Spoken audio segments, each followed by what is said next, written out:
In this video, I want to show you how to reset your Hisense soundbar. So why would you do this? Well, first of all, if you have trouble connecting this soundbar to your TV or phone, it's not working well, this is a good reason to do it. If the connection between the soundbar and your wireless subwoofer is also disconnecting from time to time, and even if you reconnect them, it always keep disconnecting, this is another reason why you would want to do a reset.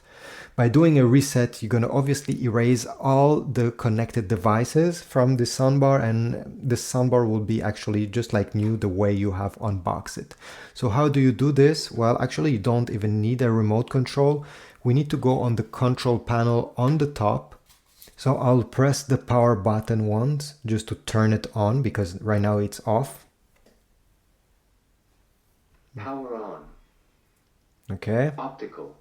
Whatever. Okay, the power bar, the sound bar is turned on, and now all we have to do is to find the power button, the one we just pressed, and we're gonna keep it pressed until we hear something from the speakers, or you see on the screen, if your soundbar has a screen, reset. So let's hold this power button.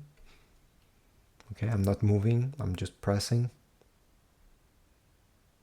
Reset. Okay, you see, reset. Now I can lift my finger, and yeah, as I told you, my soundbar doesn't have a display, so that's why you don't see it.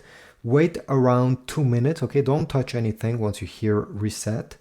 Just wait at this point. Okay, 2 minutes have passed, and now you can simply press back the power button to power it on. Power on. And Optical. And the soundbar has now been resetted. If you had a subwoofer, it will pair automatically and you won't have to do anything really at this point. Just connect it back to your TV or to your smartphone or whatever other device you are using with. Leave a like, subscribe, and comment down below.